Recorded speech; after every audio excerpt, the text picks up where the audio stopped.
Hello everyone. आज की इस वीडियो में मैं डिस्कस करने जा रहा हूं जॉइंट डिस्ट्रीब्यूशन। तो चलिए स्टार्ट करते हैं। मान लो हमारे पास कोई दो रैंडम वेरिएबल्स x और y गिवन है, तो फिर probability function f of x Y को कहा जाता है जॉइंट प्रोबेबिलिटी डेंसिटी फंक्शन अगर ये दो कंडीशंस को सेटिस्फाई करता है। पहली कंडीशन है f ऑफ एक्स वाई की वैल्यू नॉन नेगेटिव होनी चाहिए, यानी greater than equal to zero होनी चाहिए। और दूसरी कंडीशन ये है टोटल प्रोबेबिलिटी जो है वो 1 के इक्वल होनी चाहिए। टोटल प्रोबेबिलिटी का क्या मतलब होता है कि f ऑफ एक्स वाई की जितनी भी वैल्यूज होगी उनका सम 1 के इक्वल होना चाहिए। अगर कोई प्रोबेबिलिटी फंक्शन इन दोनों कंडीशन को सेटिस्फाई करता है तब उसे कहा जाता है जॉइंट प्रोबेबिलिटी डेंसिटी फंक्शन। अब आगे चलते हैं। जॉइंट प्रोबेबिलिटी डेंसिटी फंक्शन को डिनोट किया जाता है f ऑफ एक्स वाई से, या फिर probability of x equal to X Y equal to Y से, या फिर probability of x equal to X intersection y equal to Y. ये तीनों नोटेशन यूज की जाती है जॉइंट प्रोबेबिलिटी डेंसिटी फंक्शन को डिनोट करने के लिए। अब इसके बाद जो रैंडम वेरिएबल हमारे पास होते हैं वो दो टाइप के होते हैं। पहला टाइप होता है डिस्क्रीट टाइप और दूसरा टाइप है कॉन्टिन्यूस टाइप। मान लो हमारे पास दो रैंडम वेरिएबल है x और y, और मान लो x की वैल्यू गिवन है 0, 1, 2 और y की वैल्यू गिवन है 1, 2। अब अगर यहाँ पे आप x की वैल्यूज को देखोगे तो x की पहली वैल्यू 0 है, दूसरी वैल्यू 1 है, तीसरी वैल्यू फिर 2 है। यानी 0 पहला पॉइंट है और 0 के बाद जंप करके सीधा 1 पॉइंट है। बीच की कोई भी वैल्यू यहाँ पे x की नहीं है, और 1 के बाद सीधा जंप करके यहाँ पे 2 है। ये होता है डिस्क्रीट टाइप, जिसमें आपको कॉन्टिन्यूस वैल्यू नहीं मिलती है। ऐसे रैंडम वेरिएबल को कहा जाता है डिस्क्रीट टाइप। और डिस्क्रीट वाले केस में हम यूज करते हैं समेशन का। तो यहाँ पे जो सेकंड कंडीशन होती थी जॉइंट प्रोबेबिलिटी डेंसिटी फंक्शन की कि टोटल प्रोबेबिलिटी 1 होनी चाहिए, तो यहाँ पे वो सेकंड कंडीशन बन जाएगी summation x summation y f of x Y ये इक्वल होना चाहिए 1 के। तो यहाँ पे टोटल प्रोबेबिलिटी हम ऐसे फाइंड करेंगे। और मान लो आपके पास रैंडम वेरिएबल्स दिए हैं x और y, और x की वैल्यू आपके पास गिवन है greater than equal to 1 and less than equal to 3। का मतलब ये हुआ कि x की वैल्यूज 1 से लेकर 3 तक की सारी वैल्यूज है।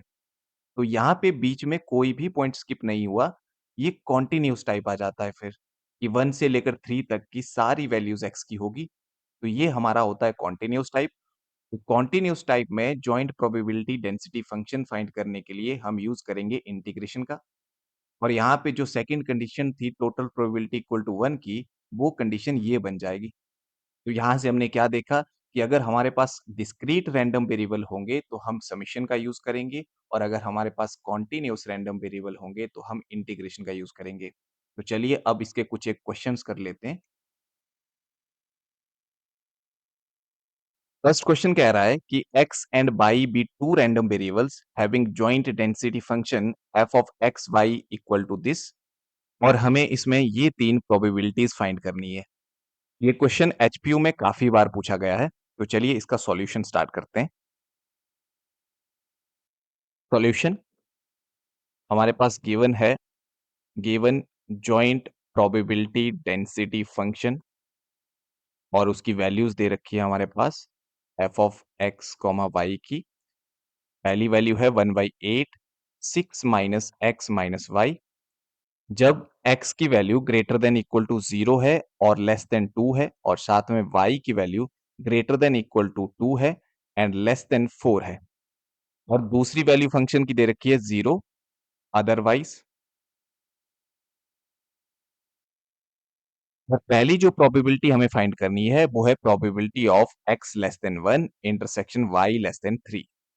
तो क्योंकि इस बार x और y की वैल्यूज इंटरवल में दे रखी है, यानी x की वैल्यू 0 से लेकर 2 तक की होगी, y की वैल्यू 2 से लेकर 4 तक की है, यानी ये कॉन्टिन्यूस टाइप है और इसमें इंटीग्रेशन यूज होगी।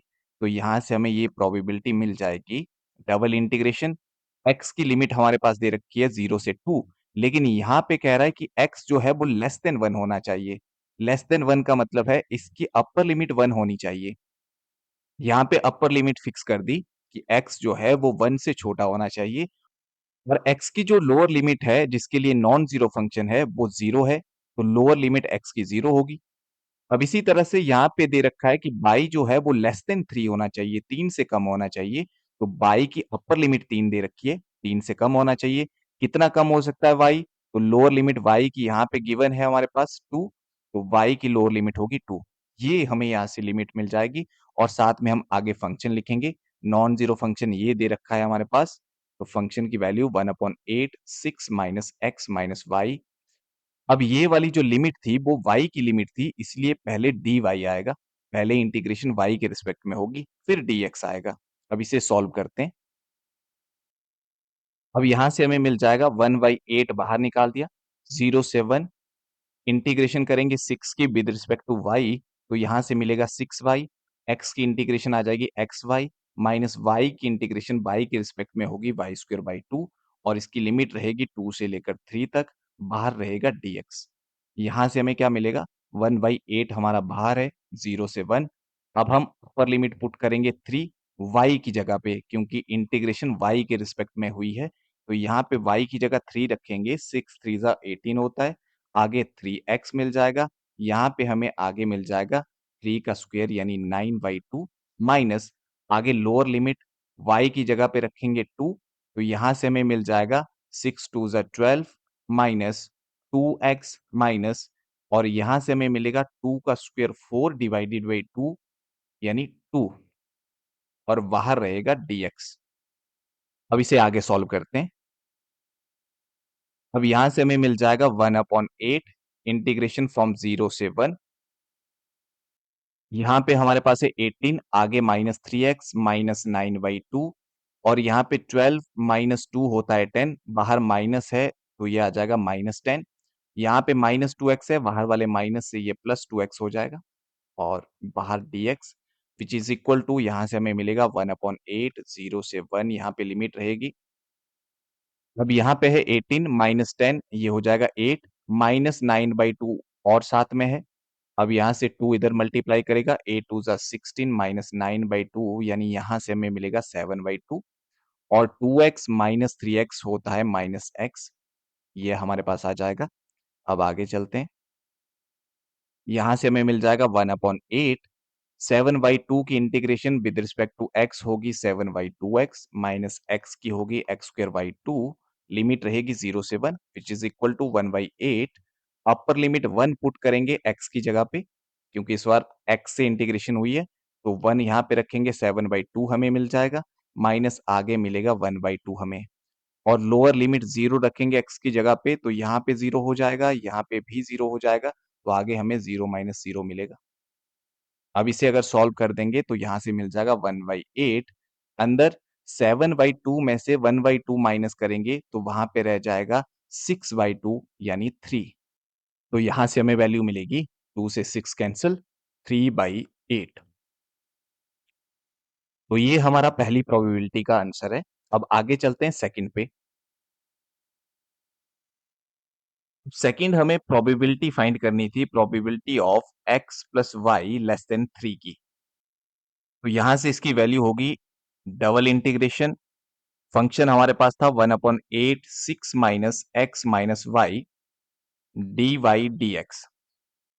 अब हम देखेंगे कि x और y की लिमिट इस केस में क्या आती है। हमारे पास गिवन क्या क्या कंडीशन है। एक तो x की वैल्यू हमारे पास दे रखी है greater than equal to 0 less than 2 और एक y की वैल्यू दे रखी है greater than equal to 2 less than 4 और साथ में इस बार कंडीशन आ गई कि x plus Y less than 3 होना चाहिए और थर्ड कंडीशन यहाँ पे बन गई x plus Y less than 3। अब x और y की वो लिमिट्स आएगी जो इन तीनों कंडीशन को सेटिस्फाई करती है, तो उसको हम ग्राफिकली देखेंगे। सबसे पहले यहां से हमें लाइंस मिल जाएगी, एक तो x की वैल्यू मिल जाएगी 0 अगर हम यहां से लाइन बनाएंगे और एक लाइन यहां से मिल जाएगी x इक्वल टू 2 और इसी तरह से यहां से y की वैल्यूज के लिए हमें एक लाइन मिल जाएगी y इक्वल टू 2 और एक लाइन मिल जाएगी y इक्वल टू 4 क्योंकि y is less than 4 given है। अब यहाँ पे थर्ड वाली कंडीशन से हमें लाइन मिल जाएगी x plus Y equal to 3। ये लाइन की इक्वेशन है। तो इसको ड्रॉ करने के लिए हम यहाँ पे 2 इसके पॉइंट निकाल लेते हैं। मान लो x की वैल्यू 0 है, तो अगर यहाँ पे x हमने 0 रखा तो y की वैल्यू हमें मिल जाएगी 3, और अगर मान लो y 0 है तो x की वैल्यू हमें 3 मिल जाएगी। अब यहाँ से हमें पॉइंट्स मिले, एक मिला पॉइंट 30 और एक पॉइंट मिला 03। इन दोनों को जब हम ज्वाइन करेंगे तो हमें ये वाली लाइन मिल जाएगी। तो यहाँ से हमें क्या मिला कि x जो होगा वो 0 और 2 के बीच में होगा, और y 2 और 4 के बीच में होगा, और एक लाइन हमें यहाँ और मिली जो इन दोनों पॉइंट के ज्वाइन होने से बनेगी। तो अब इन्हें ग्राफ पे देख लेते हैं। हमारे पास क्योंकि लाइन गिवन थी, एक लाइन थी x इक्वल टू 0, जो कि इक्वेशन होती है बाई एक्सिस की, यहाँ से ये येलो लाइन हमें मिलेगी, और एक लाइन थी x इक्वल टू 2, तो यहाँ से हमें ये वाली येलो लाइन मिलेगी, और y की एक वैल्यू हमें मिल रही थी y इक्वल टू 2, तो यहाँ से हमें ये ग्रीन लाइन मिलेगी, और y की वैल्यू थी एक y इक्वल टू 4, तो वहां से हमें ये वाली ग्रीन लाइन मिलेगी। तो बेसिकली x जो होगा वो इन दो येलो लाइन के बीच में रहेगा, और y इन दो ग्रीन लाइन के बीच में रहेगा। बेसिकली हमें इस बॉक्स के अंदर ही देखना है, यहीं से हमें रीजन ऑफ इंटीग्रेशन मिलेगा। लेकिन अब थर्ड कंडीशन एक और थी। थर्ड हमारे पास लाइन बनी थी x plus Y equal to 3, जो कि मैंने ये ड्रॉ कर रखी है रेड लाइन, जो हमारे पास बनी थी 30 और 03 पॉइंट्स को ज्वाइन करके। अब क्योंकि इस लाइन के दोनों तरफ के दो रीजन है, एक ये वाला रीजन है, एक ये वाला रीजन है, हम देखेंगे इस बार कौन सा रीजन आएगा। उसके लिए हमारे पास कंडीशन गिवन थी x plus Y is less than 3, ये कंडीशन दे रखी थी। अब हम रीजन फाइंड करने के लिए एक पॉइंट अपनी तरफ से यहाँ पे पुट करते हैं, जो कि इस लाइन पे ना हो। जैसे हम 0 0 पॉइंट यहाँ पे ले सकते हैं, क्योंकि 0 0 पॉइंट यहाँ पे आ रहा है, इस लाइन पे नहीं है। x की जगह पे 0 रखेंगे, y की जगह पे 0 रखेंगे, तो यहाँ से हमें मिलेगा 0 इज लेस देन 3, जो कि ट्रू स्टेटमेंट है, क्योंकि 0 जो है वो 3 से छोटा होता है। और अगर हमें ट्रू स्टेटमेंट मिलती है तो उस पॉइंट की तरफ वाला रीजन आता है, तो यहाँ पे इस तरफ वाला रीजन आएगा। अब क्योंकि हमें इस बॉक्स के अंदर ही देखना था, बाकी दो कंडीशन से कॉमन रीजन यही आया था, तो यहाँ पे इस लाइन से अंदर वाला हमारा शेडेड रीजन रहेगा। बेसिकली अगर मैं इसे यहाँ पे शेड कर लूं, तो ये वाला रीजन हमारा रीजन ऑफ इंटीग्रेशन होगा। अब यहाँ से मैं लिमिट फाइंड करूंगा एक्स और वाई की। उसके लिए हमें ये वाला पॉइंट चाहिए, ये वाला पॉइंट क्योंकि इंटरसेक्शन पॉइंट है y इक्वल टू 2 लाइन और x plus Y equal to 3 का। x plus Y equal to 3 एक ये लाइन, और साथ में y इक्वल टू 2, इन दोनों लाइन का इंटरसेक्शन पॉइंट ये वाला पॉइंट है। तो इनका इंटरसेक्शन पॉइंट फाइंड करने के लिए हम y की वैल्यू 2 को इस लाइन में रख देंगे, तो वहां से हमें x की वैल्यू मिल जाएगी 3 minus 2 which is equal to 1। यानी हमें यहाँ से x की वैल्यू मिल गई 1 और y की वैल्यू मिली 2, तो ये हमें इंटरसेक्शन पॉइंट मिला यहाँ पे 1, 2। अब यहाँ पे x की जो लोअर लिमिट होगी, x यहाँ पे कम रहता है, x की लोअर लिमिट यहाँ से हमें मिलेगी, x रहेगा 0, और अपर लिमिट x की यहाँ से हमें मिलेगी, और यहाँ पे x हमारा आया है 1, तो यहाँ पे वैल्यू रहेगी 1, यानी x की लिमिट रहने वाली है 0 से 1। और y की लोअर लिमिट यहाँ पे रहेगी, क्योंकि y कम से कम इतना होगा, और y की यहाँ पे वैल्यू है 2, तो y की लोअर लिमिट होगी 2। और y की जो अपर लिमिट है वो ये वाली रेड लाइन हमें देगी, क्योंकि ऊपर से रीजन को ये ढक रही है। y ऊपर को बढ़ता है, ऊपर से हमें अपर लिमिट मिलेगी y की। अब ये रेड लाइन क्योंकि इस रीजन को ढक रही है, और ये रेड लाइन हमारे पास थी x plus Y equal to 3, तो यहां से इस लाइन से हम y की वैल्यू निकालेंगे, जो कि हमें मिलेगी 3 माइनस एक्स, और ये हमारी अपर लिमिट होगी y की 3 माइनस एक्स। इस बार y की अपर लिमिट कांस्टेंट नहीं मिली, क्योंकि अगर y की अपर लिमिट कांस्टेंट हुई तो y parallel to x axis एक स्ट्रेट लाइन होगी, वो हमें रीजन नहीं मिल रहा है। रीजन में हमें ये रेड वाली लाइन मिल रही है ऊपर से, इसीलिए हमें इस वाली लाइन से y की वैल्यू फाइंड करनी पड़ेगी। अब ये हमारी लिमिट्स यहाँ पे होगी। तो अब इस प्रोबेबिलिटी को हम सॉल्व करते हैं। तो हम सॉल्व कर रहे थे probability of x plus Y less than 3 इसको, और यहाँ से हमें मिलेगा 1/8 फंक्शन था हमारे पास 6 माइनस एक्स माइनस वाई, अब x की लिमिट हमें मिली है 0 से 1 और y की लिमिट हमें मिली है 2 से 3 माइनस x। अब क्योंकि y की लिमिट अंदर लिखी है तो पहले dy आएगा फिर dx आएगा। अब इसे सॉल्व करते हैं तो यहाँ से हमें क्या मिलेगा 0 से 1 1/8 कांस्टेंट है बाहर निकाल दिया। अंदर हम y से इंटीग्रेट करेंगे तो 6y minus xy minus Y square by 2 आएगा और लिमिट रहेगी 2 से 3 माइनस x साथ में dx which is equal to यहाँ से हमें मिलेगा 1/8 0 से 1। तो हम अपर लिमिट रखेंगे 3 माइनस एक्स बाई की जगह पे क्योंकि बाई से इंटीग्रेशन हुई है तो यहां से हमें मिलेगा 6 into three minus X into three minus 3 - x का whole square divided by 2 minus lower limit 2 रखेंगे y की जगह पे तो 6 इंटू टू हो जाएगा 12 माइनस साथ में आएगा 2x माइनस यहाँ पे हो जाएगा 2 का स्क्वायर 4/2 यानी 2 बाहर dx।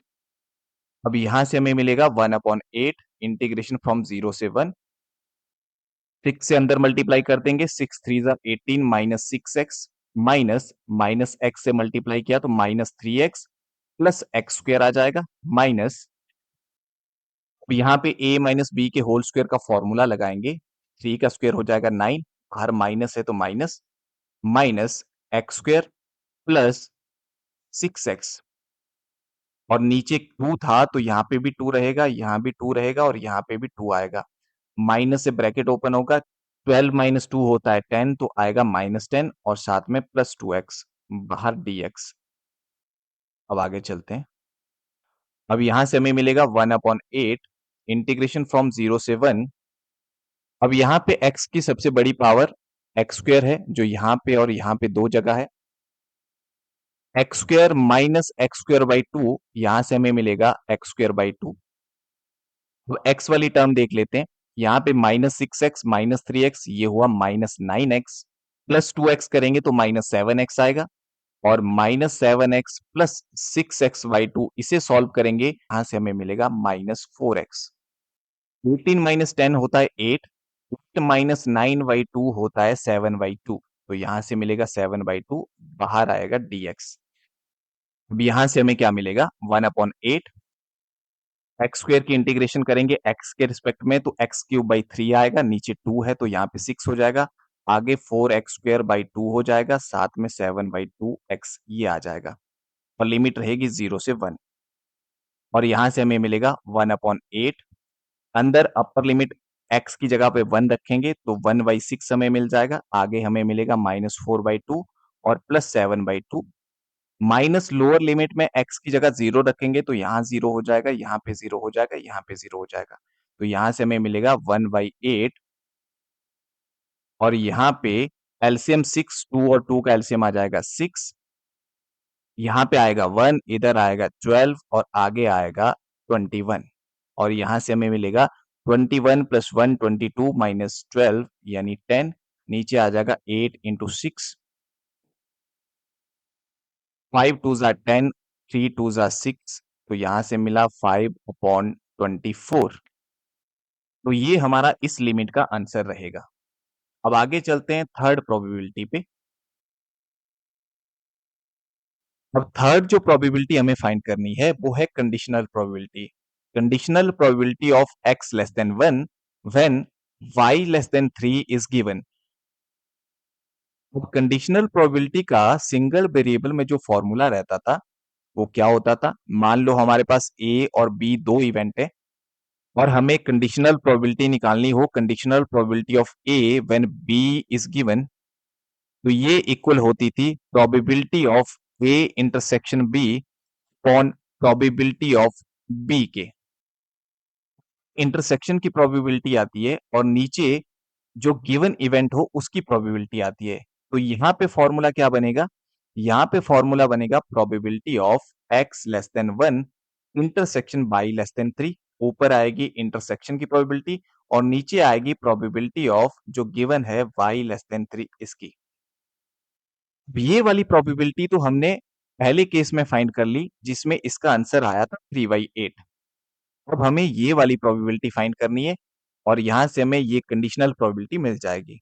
तो नाउ अब हम फाइंड करेंगे probability of y less than 3।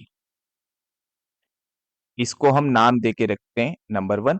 इसकी वैल्यू हमने ऑलरेडी निकाल दी है, अब इसकी वैल्यू निकालते हैं। Probability of y less than 3 ये किसके इक्वल होगी? क्योंकि इस बार जो कंडीशन लगी है वो लगी है y पे, x पे कोई कंडीशन नहीं है। और x की जो लिमिट हमारे पास दे रखी थी क्वेश्चन में वो थी x is greater than equal to 0 and less than 2। यानी x की लिमिट तो यही रहने वाली है 0 से 2, क्योंकि x पे कोई कंडीशन नहीं है। कंडीशन है y पे कि y जो है वो लेस देन 3 होगा। और y की जो लिमिट थी वो थी greater than equal to 2 and less than 4। लेकिन इस बार बोला है बाई लेस देन 3 होना चाहिए, यानी बाई की अपर लिमिट 3 होनी चाहिए, 3 से कम होना चाहिए। और कम से कम नॉन जीरो फंक्शन के लिए बाई की वैल्यू 2 थी, तो यहाँ पे हमें लोअर लिमिट 2 मिल जाएगी। और फंक्शन हमारे पास था 1/8 6 माइनस एक्स माइनस वाई। ये वाली लिमिट y की है, तो dy पहले dx बाद में।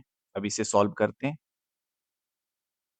तो यहाँ से हमें मिल जाएगा विच इज इक्वल टू 0 से 2, 1/8 मैंने बाहर निकाल दिया। और यहाँ से 6 की इंटीग्रेशन y के रिस्पेक्ट में 6y माइनस एक्स वाई आगे, और बाई स्क्वेयर बाई 2, लिमिट थी 2 से 3, और बचेगा dx। 1/8 आएगा बाहर, इंटीग्रेशन रहेगी 0 से 2, और यहाँ पे अपर लिमिट y की जगह पे 3 रखेंगे, तो 6 3 जा 18 आ जाएगा, आगे 3x आएगा, आगे 9/2 आएगा, माइनस लोअर लिमिट 2 रखेंगे y की जगह पे, तो 6 2 जा 12 माइनस 2x माइनस 2 आ जाएगा बाहर dx। अब यहाँ से हमें क्या मिलेगा? 1/8 हमारा बाहर है, इंटीग्रेशन 0 से 2 है। अब यहाँ पे 12 माइनस 2 होता है 10, तो -10 यहाँ पे बनेगा, 18 माइनस 10 होता है 8, और 8 माइनस 9/2 होता है 7/2, तो यहाँ से मिला 7/2। और अंदर से यहाँ से मिलेगा हमें प्लस 2x, और यहाँ पे -3x है, तो यहाँ से बचेगा -x और dx। अब इसकी इंटीग्रेशन करेंगे, तो यहाँ से वैल्यू मिलेगी 7/2, और साथ में x आएगा, माइनस एक्स स्क्वायर बाई 2 आ जाएगा। और लिमिट यहाँ पे रहेगी 0 से 2। अब अपर लिमिट पुट करते हैं x की जगह पे 2, तो यहाँ पे 2 पुट करूंगा, 2 से 2 कैंसिल हो जाएगा, यहाँ पे 7 बचेगा, माइनस यहाँ पे 2 पुट करूंगा, 2 का स्क्वायर 4/2 2 आ जाएगा, माइनस लोअर लिमिट जब x की जगह पे 0 हम पुट करेंगे, तो 0 माइनस 0 यहाँ से मिलेगा। और यहाँ से हमें वैल्यू मिली 7 माइनस 2 इज 5 डिवाइडेड बाई 8। ये वैल्यू होगी probability of y less than 3 की। तो हमें यहाँ से देयरफॉर वो कंडीशनल प्रोबेबिलिटी मिल जाएगी, conditional probability of x less than 1 when y less than 3 is given. और ऊपर इंटरसेक्शन वाली की प्रोबेबिलिटी हमारे पास आई है 3/8, और नीचे y लेस देन 3 की प्रोबेबिलिटी आई 5/8। तो यहाँ से वैल्यू मिलेगी 3/8 मल्टीप्लाइड विद 8/5, 8 से 8 कैंसिल होगा, तो यहाँ पे इसकी वैल्यू मिल जाएगी 3/5। तो ये था हमारा पहला क्वेश्चन। तो अब चलते हैं आगे सेकंड क्वेश्चन की तरफ।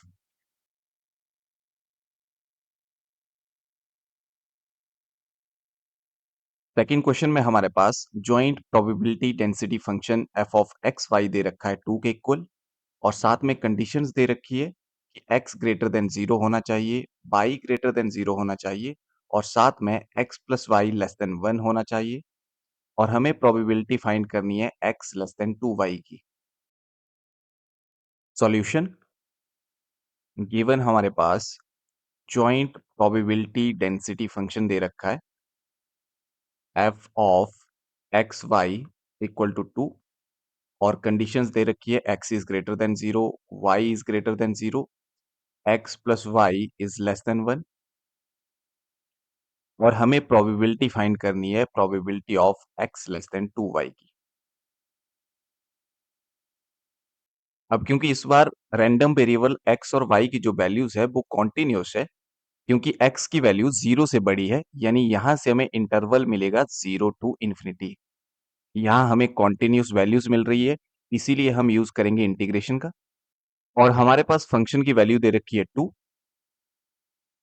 साथ में dy dx। अब हम देखेंगे रीजन ऑफ इंटीग्रेशन क्या होगा, यानी यहाँ से हमें लिमिट्स क्या मिलने वाली है। तो उसके लिए इन कंडीशंस को देख लेते हैं। पहली वाली कंडीशन x ग्रेटर देन 0 है, यहाँ से हमें लाइन मिल जाएगी x equal to 0। Second condition y greater than 0 है, यहाँ से हमें लाइन मिल जाएगी y इक्वल टू 0। और इस वाली कंडीशन से हमें लाइन मिलेगी x plus Y equal to 1। इस लाइन के लिए अब हम पॉइंट्स निकालेंगे, क्योंकि हमें लाइन को ड्रॉ करने के लिए कम से कम 2 पॉइंट्स चाहिए होते हैं। अगर मान लो x को हमने 0 लिया तो y की वैल्यू यहाँ से 1 मिल जाएगी, और अगर y को 0 लिया तो x 1 मिल जाएगा। यानी यहाँ से हमें पॉइंट्स मिले 0, 1 और 1, 0। इन दोनों पॉइंट्स को जॉइन करने से हमें ये वाली लाइन मिल जाएगी।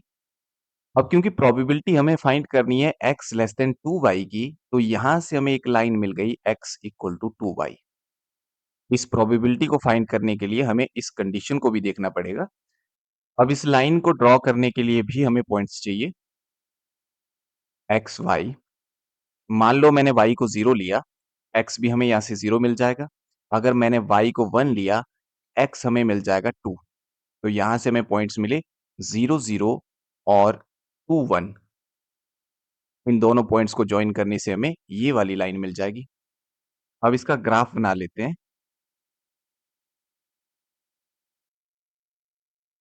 हमारे पास क्योंकि एक लाइन थी x इक्वल टू 0, जो कि इक्वेशन होती है बाई एक्सिस की, तो यहाँ से हमें ये वाली लाइन मिल जाएगी।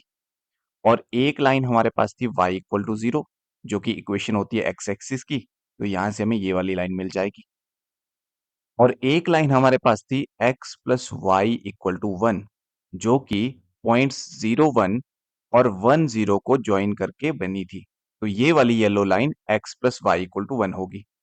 और एक लाइन हमारे पास थी x इक्वल टू 2y, जो कि 0, 0 और 2, 1 पॉइंट को ज्वाइन करके बनी थी।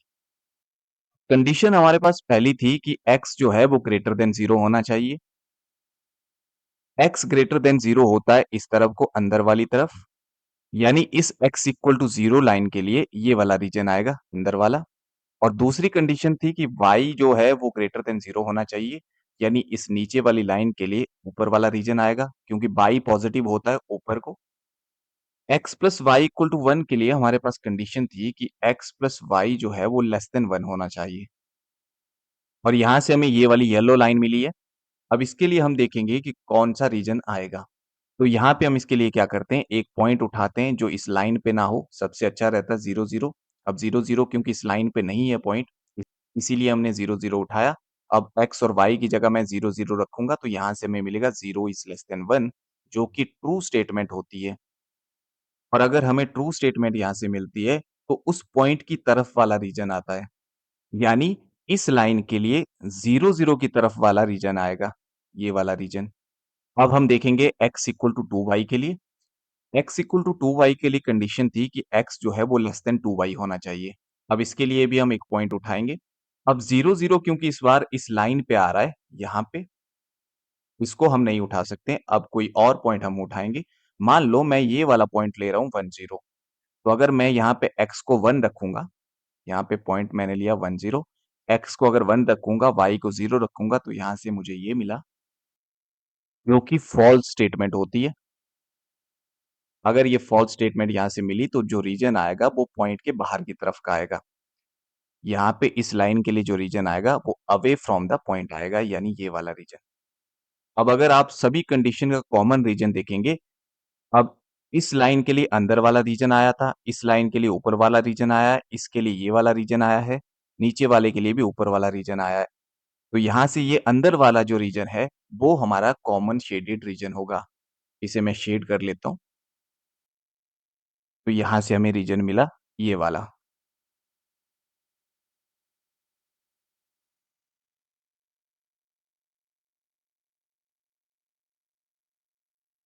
अब इस रीजन के लिए हम लिमिट्स निकालेंगे, लेकिन उसके लिए हमें ये वाला पॉइंट पता होना चाहिए। ये पॉइंट कौन सा है? ये पॉइंट क्योंकि इंटरसेक्शन पॉइंट है x plus Y equal to 1 और x इक्वल टू 2y का। तो हम इन दोनों को सॉल्व करके ये पॉइंट निकाल सकते हैं। मैं यहाँ पे क्या कर सकता हूँ, x की जगह पे इसकी वैल्यू रख सकता हूँ 2y, तो यहाँ पे 2y प्लस वाई मिल जाएगा 3y इक्वल टू 1, और यहाँ से हमें y की वैल्यू मिल जाएगी 1/3। और अगर y 1/3 आया, तो y की वैल्यू यहाँ पे रखूंगा, तो x की वैल्यू मिल जाएगी 2/3। तो ये वाला पॉइंट हमें मिला 2/3, 1/3। अब x की लिमिट देख लेते हैं। x की लोअर लिमिट होती है यहाँ पे इस तरफ, और x यहाँ पे है 0, और x जा रहा है मैक्सिमम यहाँ तक, इस वाले पॉइंट तक, और यहाँ पे x है 2/3 यानी x की हमें लिमिट मिल जाएगी 0 से 2/3। अब y जो है वो ऊपर को बढ़ता है, यानी y की लोअर लिमिट हमें नीचे से मिलेगी, इस वाली लाइन से, क्योंकि ये वाली लाइन नीचे से इस रीजन को कवर कर रही है। और ये लाइन हमारे पास थी x इक्वल टू 2y, तो यहाँ से हम y की वैल्यू निकालेंगे। इस लाइन से y की वैल्यू आ जाएगी x/2, तो ये रहेगी लोअर लिमिट y की। अब क्योंकि ऊपर वाली साइड से ये वाली लाइन जो है वो इस रीजन को ढक रही है, तो y की अपर लिमिट इस वाली लाइन से हमें मिलेगी। और ये लाइन हमारे पास थी x plus Y equal to 1, तो यहाँ से अब y की वैल्यू हम निकालेंगे, तो y की वैल्यू यहाँ पे आ जाएगी 1 माइनस x। तो ये हमारी अपर लिमिट रहेगी इस क्वेश्चन के लिए। अब इस प्रोबेबिलिटी को सॉल्व करते हैं।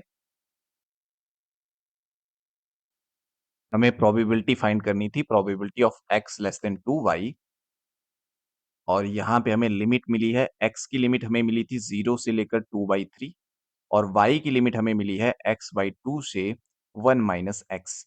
और फंक्शन हमारे पास दे रखा था 2। अब क्योंकि ये अंदर हमने y की लिमिट लिखी है, तो dy से इंटीग्रेशन होगी और उसके बाद dx से। तो यहाँ से हमें मिलेगा 0 से 2/3, ये 2 कांस्टेंट है, बाहर निकाल दिया। dy की इंटीग्रेशन होती है y, लिमिट रहेगी x/2 से 1 माइनस x dx। तो यहाँ से हमें मिलेगा 2, 0 से 2/3, अपर लिमिट पुट करेंगे y की जगह पे 1 minus x, minus lower limit करेंगे x/2, तो यहाँ से हमें मिलेगा ये। और इसके बाद आगे चलते हैं। यहाँ से हमें मिला 2 इंटीग्रेशन फ्रॉम 0 से 2/3 और 1 माइनस माइनस x/2, ये होता है -3/2x dx। अब इसके बाद हमें यहाँ से क्या मिलेगा, which is equal to 2 integration कर देंगे, 1 की इंटीग्रेशन होगी x माइनस x की इंटीग्रेशन होगी x²/2, एक 2 नीचे और था, यहाँ पे हो जाएगा 4 और लिमिट रहेगी 0 से 2/3। और यहाँ से मिलेगा हमें 2, अपर लिमिट 2/3 यहाँ पुट कर देंगे x की जगह पे, तो 2/3 माइनस 3 इंटू यहाँ पे 2/3 का स्क्वायर होगा, 2 का स्क्वायर आ जाएगा 4, 3 का स्क्वायर होगा 9 और नीचे एक 4 और था। माइनस लोअर लिमिट 0 पुट करेंगे, तो यहाँ पे 0 हो जाएगा, यहाँ भी 0 हो जाएगा और यहाँ से हमें मिलेगा विच इज इक्वल टू 4 से 4 कैंसल, 3 से 9 कैंसल, तो यहाँ पे आ गया 3, बाहर है हमारे पास 2, 2/3 से 1/3 हम माइनस करेंगे, तो वहां से मिलेगा 1/3 और यहाँ से हमें वैल्यू मिलेगी 2/3। तो ये था हमारा सेकंड क्वेश्चन। आज की इस वीडियो के लिए इतना ही। मिलते हैं नेक्स्ट वीडियो के साथ। So thank you for watching.